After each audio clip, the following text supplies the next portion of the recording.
The special session now just 11 days away. We have a little more clarity about what will and what won't get through. Though the governor continues to push for an emergency relief protection order to separate guns from dangerous people, it looks like he will fall short. State Capitol reporter Chris O'Brien brings us inside the conversation and the tense dynamic after talking with numerous lawmakers.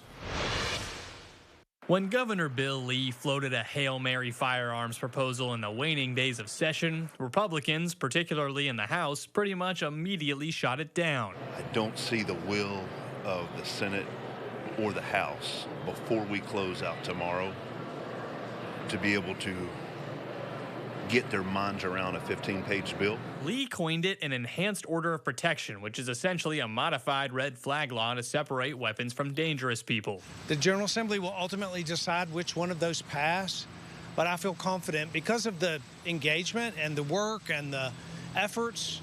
I feel confident that we will have a substantive legislation brought forth and that will make Tennessee a safer place as a result of that. Since session, that rejection has only grown fiercer. Speaker of the House Cameron Sexton says you may see some gun reform, but not the way you may be thinking. Right now, criminals who are felons cannot own a weapon, but they can have as much ammunition in their house as they so choose. And so for a felon to own ammunition, you might see us go that route. In terms of the governor's proposal, nothing has changed. As far as the enhanced orders of protection, red flag laws, yeah, you're not going to see us go down that road. Moreover, the Tennessee Firearms Association, which has donated to more than 20 Republicans in the legislature, has been pushing a red flag down campaign, even though top Republicans seemingly have already decided it won't pass. While there are some Republicans, we've got 74 in the House out of 99, clearly saying it's a non-starter. We don't know that we have enough saying that. TFA Executive Director John Harris did point out a few Republicans by name who say they support some small changes. Lieutenant Governor McNally says he likes them. He supports the red flag law. I've not seen him back off of that. I have the Senate caucus leader saying we can't pass it if we call it a red flag law, so we've got to rebrand it. That gives me pause, okay?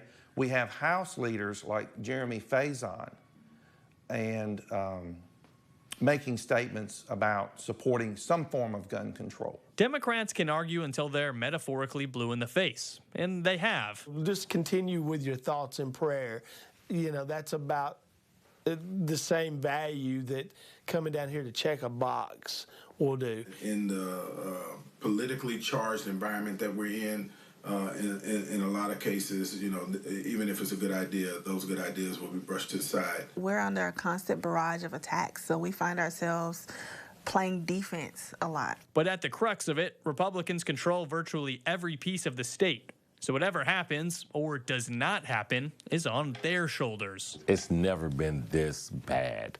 And I really attribute it to being drunk with power. Is there a chance some gun control passes? Of course, especially if Lieutenant Governor McNally really does help in the Senate. I support the governor, and I think his proposal was on target. But with the lack of help in the House, it seems almost doomed to fail. In Nashville, Chris O'Brien. And the special session is set for August 21st.